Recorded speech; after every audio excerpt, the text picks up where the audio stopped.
好，我是九妹小美，今天我要挑战一下贵阳小花苗的造型。那这个贵阳小花苗的这个小姐姐寄来了这么多的这个发饰，这还是我第一次看那个像筷子一样的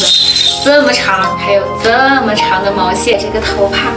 看好漂亮。这个呢就是这个苗族织系所有的这个头饰，我们一起来试试看。第一步呢就是要把我们的马尾扎到我们的头顶部。因为一会儿还要包个帕子，所以我们也要把我们的刘海提前把它整理起来。接下来就要用我们这个毛线绕着我们马尾的底部，把它一圈一圈绕了大一个底部，一定要扎稳了。接下来呢，要用我们的针发包住它这个毛线，然后一点一点分下来，然后用这个绑发带把它固定起来，最后再绕着我们身的头发底座这样圈圈。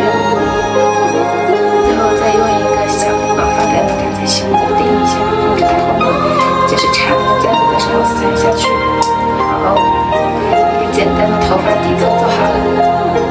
因为一会儿呢要把这个簪子长簪子装在这个发包上，所以呢我现在要把衣服换一下，不然一会儿那个衣服直接套不进去了。所谓的小花苗呢，其实就是以它服饰上的这个刺绣以花闻名，但是呢小花苗是它称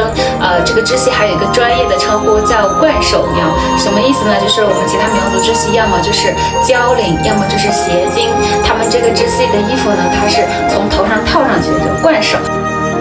没有那个大披肩的那种时尚感，我觉得这个设计好时髦啊！我发现它有一个小细节设计，很像我们古代那个衣服的那种知识的传承。你看这里是开口的，可以有自由活动。接下来就要插这个超级长的这个银筷子了，把它插成这种扇形。接下来呢，就是把这个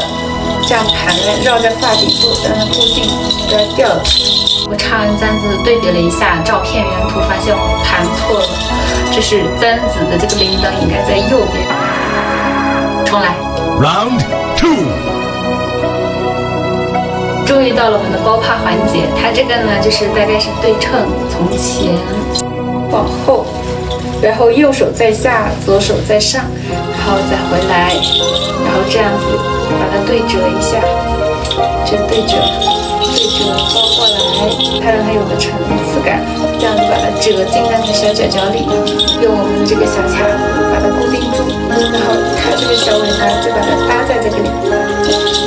这个呢跟我们的西部苗族的这个百褶裙都基本上都是大同小异的，它用我们的这个布折成这种很多的这个褶子，但是呢相对来说他们这个织系的绣花会简单很多，就是用这种非常霸气的，而且色彩鲜明艳丽的花，这种是现代款的，传统款还是比较偏深蓝色为主。我们这一代人生活好了，在用色上面更加大胆，更加鲜艳艳丽了很多。看这个苗族妇女这个刺绣，真的觉得很天马行空。就是我看着我会想象到，就是很像那种万星作画，也像一种图腾画，就是整个看起来又神秘又漂亮。哇，